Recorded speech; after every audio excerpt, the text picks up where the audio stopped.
Mr. Snow by Roger Hargreaves. Read by Books for Kids by Flying Dragons. One night, 2 days before Christmas, it started to snow. All night it snowed and snowed and snowed and snowed and snowed. Millions and billions and trillions of big, white, soft snowflakes covered the whole wide world. When morning came, it was quite amazing to see just how much snow had fallen. All the houses, all the trees, all the roads and all the fields were covered. It was almost as if a huge white blanket had been gently laid over everything. Everywhere you looked was white. And then the sun came out, and so did the children. They were all dressed up and muffled up, wearing scarves and woolies and gloves and boots, so they wouldn't catch cold.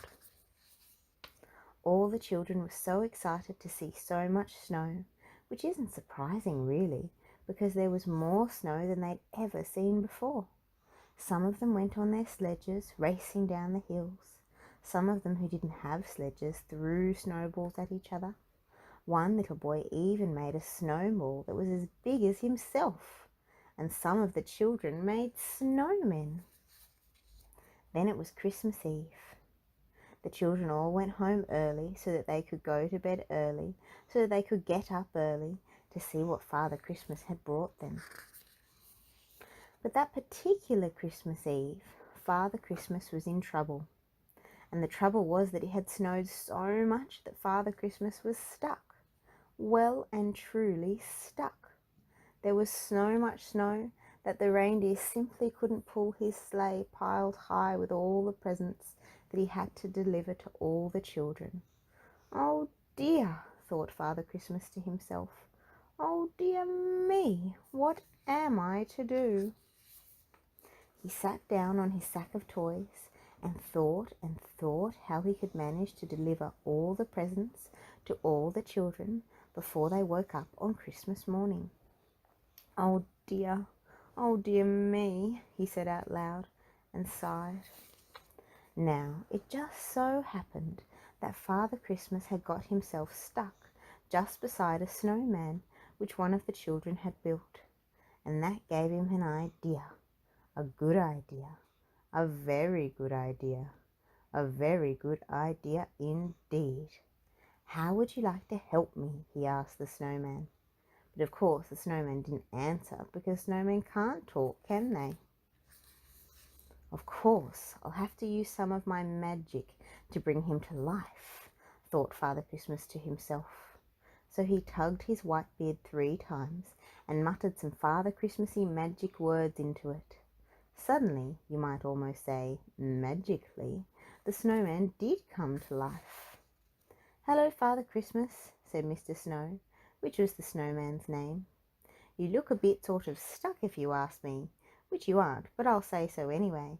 And if you ask me again, I'll say you need a sort of helping hand, if you know what I mean, which you probably do, because that's probably why you've brought me to life, which you certainly did.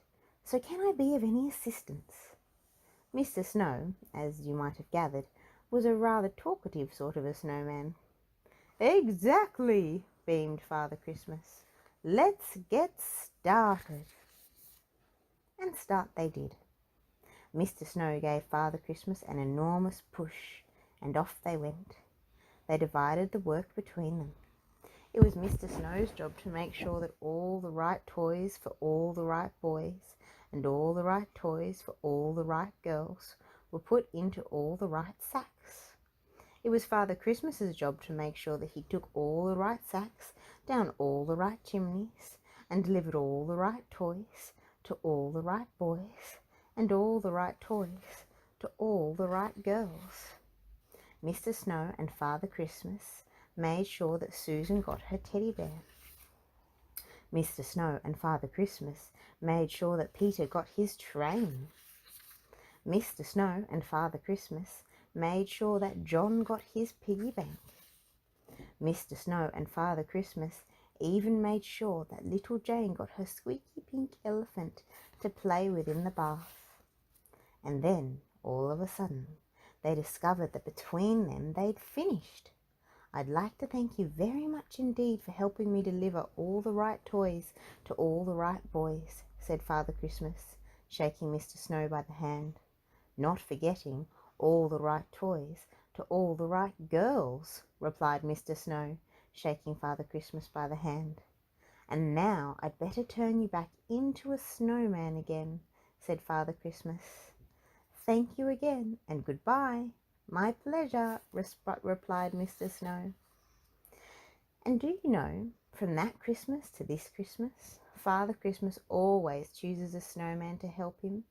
So the next time you build a snowman, you better make sure you build him properly, because somebody might want that snowman to give him a hand. And you know who that would be, don't you?